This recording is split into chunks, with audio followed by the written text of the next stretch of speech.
Okay, folks, this is Book Talk with Corbin, and I'm your host. And man, we have, as usual, a great guest, but this guest is very, very unique. I was just saying to him before we started the recording, this brother has had an amazing journey, and he immediately said, you know, due to God, thank God for that journey. He gave all the praise to God for his journey.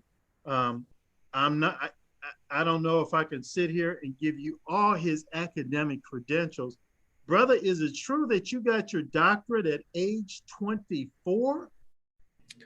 Not even. I actually, my birthday was on the 16th of July, and I defended my first doctoral dissertation on the 3rd of July of that year. How do you like them apples? That's fantastic. And I looked at the school and I said, I can't pronounce this. So I'm going to have you. You got your dissertation in, what was it, biblical theology? Is that right? That's correct. Okay. That is correct. On the first 3 chapters of Genesis. Wow. And actually, I had to do with the Hebrew language because that's as you do know, that's the original. And I went through and I proved from the Hebrew text Wow. that the earthly paradise, what we call the earthly paradise up until that time, all the great scholars of the world were trying to find out geographically where had been created and what. Then I proved from the Hebrew text that there was no such thing as a geographical place, but was a preternatural place created by God only for dedication for our first parents. Wow.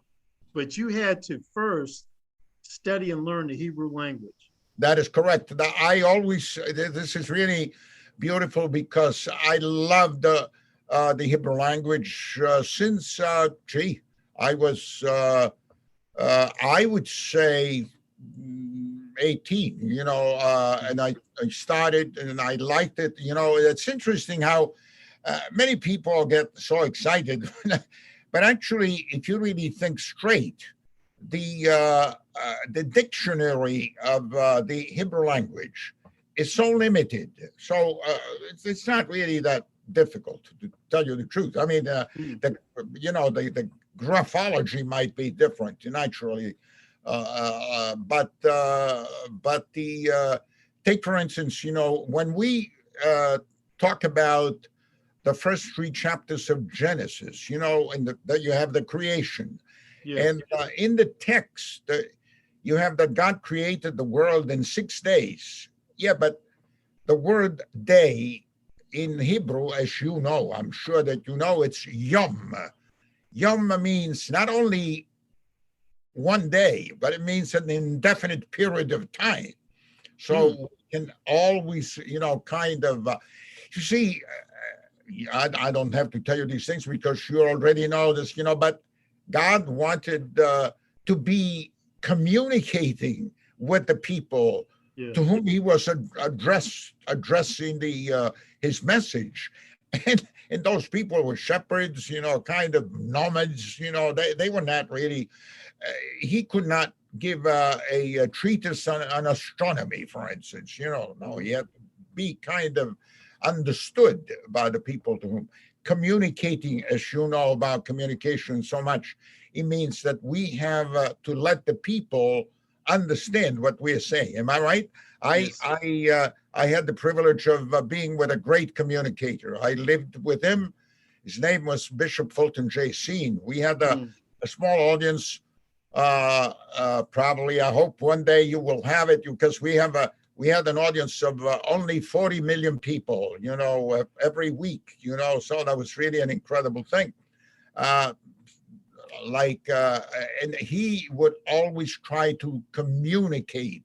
He always taught me how using big words, you are not communicating. You have to digest those words, you yourself, and then communicate it. That's what God did.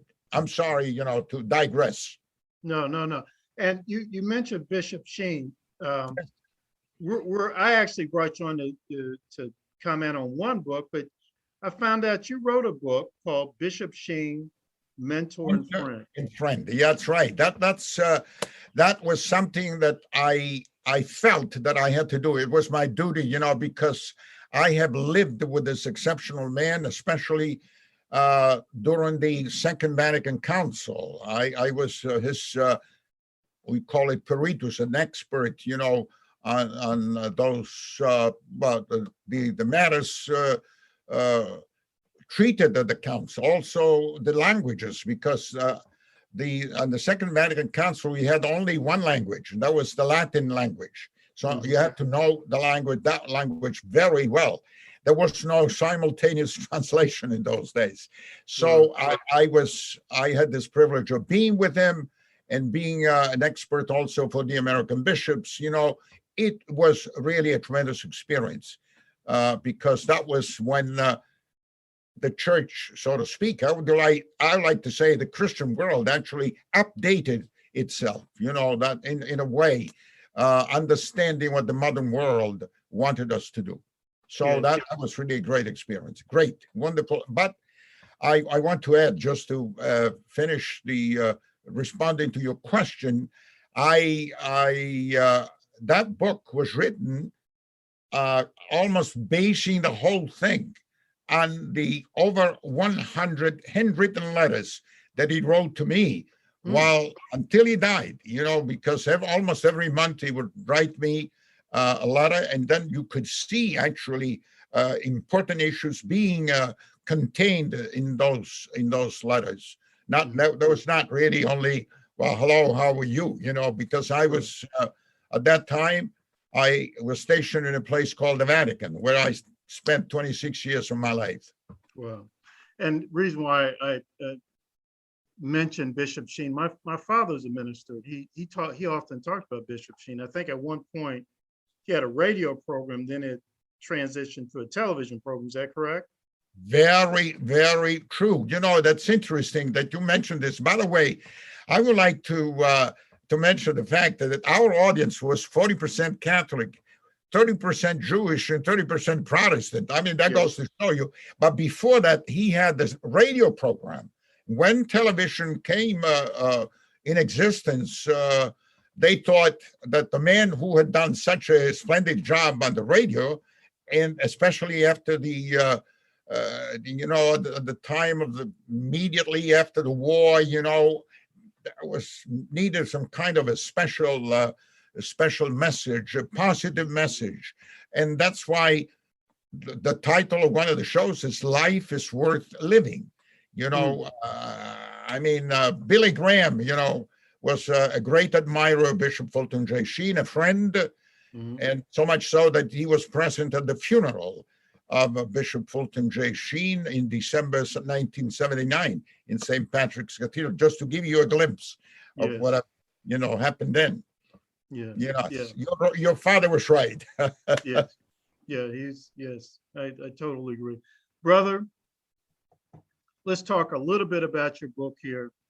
Yes. Six Popes, a son of the church remembers. You just released this, is that correct? Hasn't been out that long, has it?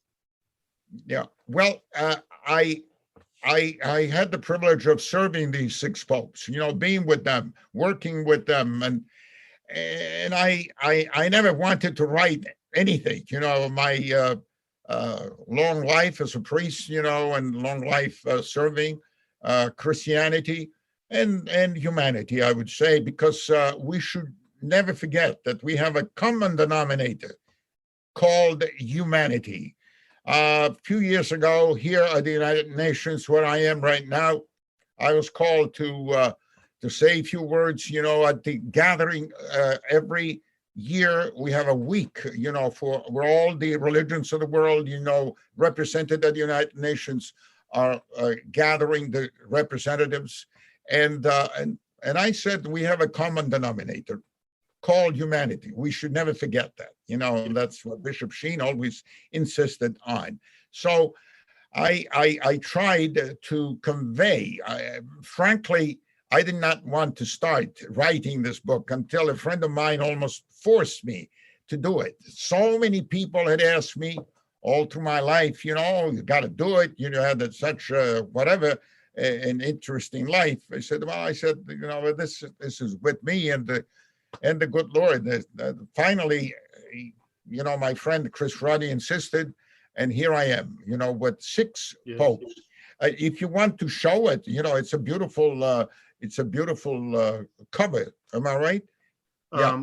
But one thing I want to say, the 6 popes, but in reading some excerpts from the book here and there, what I found fascinating, not just your relationship with the 6 popes or working with the 6 popes, but other people. That is correct. That is correct. Yes. Yes, go ahead. I'm sorry. So, like, one that comes up, I know a lot of people will know about it, would be with two names I'm gonna bring up. The first one is Mother Teresa. Right. Could you say a few words there about your relationship with her, your work with her? I'll be very thrilled. And let me just say, we did a lot of things, with Mother Teresa since the first time that we met, when she was not the famous Mother Teresa. She had just arrived in Rome and wanted to serve the baracati, they called actually the homeless people. And they were living in kind of, I don't know what, on the outskirts of Rome. And she arrived with other 7 sisters. I remember that was the beginning of Mother Teresa, work in Europe. Let me put it that way. That was a long time ago. That was during the council, actually. And I remember that I was asked by a Monsignor friend of mine, that later on Cardinal, he asked me, I said, do you think that Bishop Sheen would want to see this nun that I met in India while I was stationed there? And I said, I'm sure, I'll ask the bishop. The bishop said, sure, let's go. And I remember, I had to drive to this place, in kind of deserted place, not deserted. Well, it was kind of the people who had no home had these kind of almost huts on the outside, on the outskirts of Rome.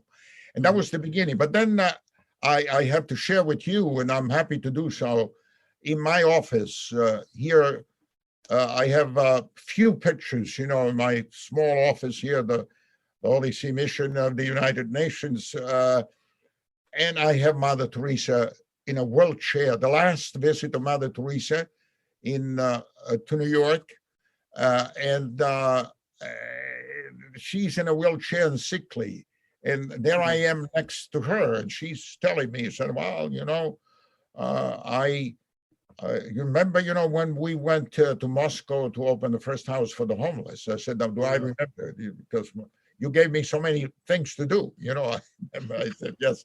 And then she said that we have 17 now homes between Moscow and St. Petersburg. However, that picture is very important because remember those cheap cameras with the date? Someone took this picture, I don't know who, but that date is so important. It was yesterday, actually, the anniversary was the 24th of June, 1997. And she's in a wheelchair and sickly. And she says to me, now they want me to go. And she mentioned other places that she wanted to go, China, whatever. And I want you to come with me. I said, Mother, you go home and rest. And sure enough, on the 5th of September, after 2 months, the good Lord called her.